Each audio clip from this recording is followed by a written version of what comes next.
Hey everyone, welcome back to Abhi. In today's video, we are going to learn how to make this amazing scene. A sheriff sitting on his police car looking around. And here's the best part, we are going to create this entire scene using just a single add-on called BlenderKit. Nothing else is required. This is not a modeling or texturing tutorial, it's purely about scene composition and bringing your creative vision to life. So let's dive into the world of 3D and without wasting time, let's get started. First, open your browser and go to blenderkit.com. The link is also available in the video description. Once you are on the site, you will see the download BlenderKit option right on your screen. They have shown the installation process there too, although it's based on the older version. But don't worry, the new version is almost the same with just a few minor changes. After downloading the add-on, open Blender, go to Edit, Preference, Add-ons, click on this drop-down arrow and select Install from Disk. Locate your downloaded file, select it and click Import from Disk. BlenderKit will now appear in the add-ons list. Simply check the box to enable it. Now, your BlenderKit add-on is installed and ready to use. Also, if your Blender scene looks different than mine, don't worry. I've set my default settings file for free in the video description.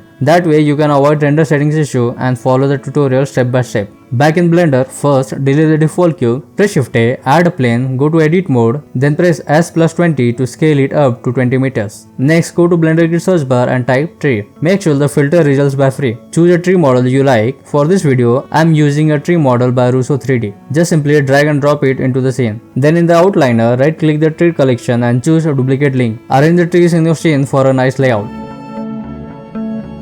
Now search for police car in the BlenderKit, select whichever one suits your vision. I will be using Police Sheriff Car by Suzanne Studio. Drag and drop it in, rotate and place it to capture the perfect angle.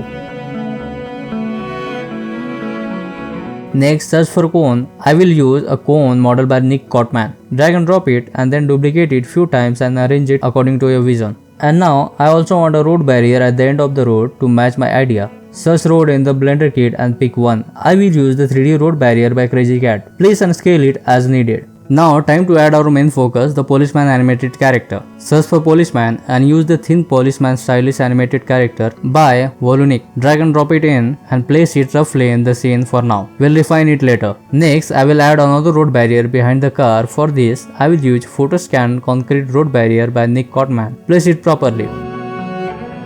For some extra detail, search for moss rocks and ash surface by Monica Rick. Drag and drop it in your scene and duplicate them to cover the more area. Rotate them slightly to add variation and avoid the repetition. After that, add some grass. I'm using grass dandelion yellow by Amanpreet Bajwa. Drag and drop it in your scene, place it properly, then go to the modifiers tab, set the density to 50. Now let's add a road sign. Search for stop and choose the stop road sign. Drag and drop it and place it in your scene. Scale it down slightly, then rotate by pressing RZ180 so the sign faces the camera view. Next, press Shift A, add a camera, position it to frame your scene. I will use an empty to control the camera animation and make it a focus object. Select the camera, go to the camera properties, set the focal length to 27. Enable depth of field, then add an empty sphere and place it at the center of the scene. Rename it as cam control. In the outliner, parent the camera to the cam control empty. Now when you rotate the empty, the camera rotates with it.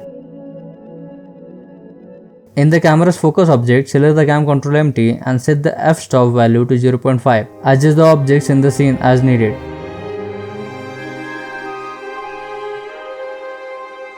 Now select the policeman character, select its armature, go to the armature data properties and switch from rest position to pose position. That will activate the pose. Then adjust is empty to place the character above the front part of the police car. Before rendering, I will set the aspect ratio for shots. Go to the output properties, set the resolution Y to 1920 and X to 1080. Adjust your scene accordingly. Enable render region and crop render region. Change the frame rate to 30 fps. In the render properties, expand film and uncheck transparent. For ground texture, select the plane, go to the BlenderKit material and search for wet mud. I'll use the material by Vaishak Vinod. For background depth and world lighting, add a HDRI, switch to world lighting, search for Sylvan, right click on it and choose 1024 and confirm. The HDRI will apply it automatically. Next, go to the world properties, set the strength to 1.5. Now let's improve the lighting. Add a point light and position it in front of the character's face to highlight it. Add an area light pointing at the character. Next, go to render properties, expand the color management, change the view transform to standard and look to medium high contrast. Adjust the area light's power to around 180 and then select the point light and set its color slightly warmer. For the area light, set the size to 5 and color to light blue.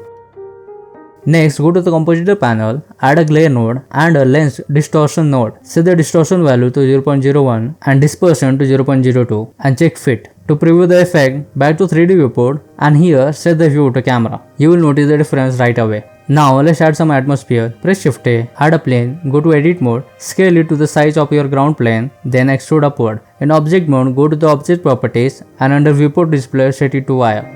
Next, go to shader editor panel, create a new material called fog. Switch the surface to volume, replace the principal BSDF with principal volume and set the density to 0.02. Next, adjust the point light's power to 20 and radius to 0.423. At this point, I have also added two cameras, animated them using cam control empty and bound them in the timeline by pressing Ctrl B. You can hit play to see the vertical camera animation in action. Now for the horizontal resolution render, I have populated the scene with extra trees and road barriers to fill the empty gaps and animated the camera again accordingly. You can hit the spacebar to preview the horizontal camera animation. Next, just to recap, this is the final composition node setup and these are the output settings I am using for the final render. And that's it, your final serif scene is now ready to render. Thanks for following along with this detailed tutorial. I hope this helped you to understand how to compose scene quickly and creatively in Blender without modeling or texturing from scratch. Remember, it's all about bringing your vision to life. This workflow is fast, creative and super efficient and I personally love building this in. And also this workflow was really fun to experiment with. So go ahead and try it out and make your own unique 3D world come alive. Also, if you would like to explore further, you guys can get this complete Blender file directly from my Gumroad page. The link is available in the video description below. Thanks for watching this video and as always, keep creating, keep experimenting and I will see you in the next video. Until then, follow Abhi for more.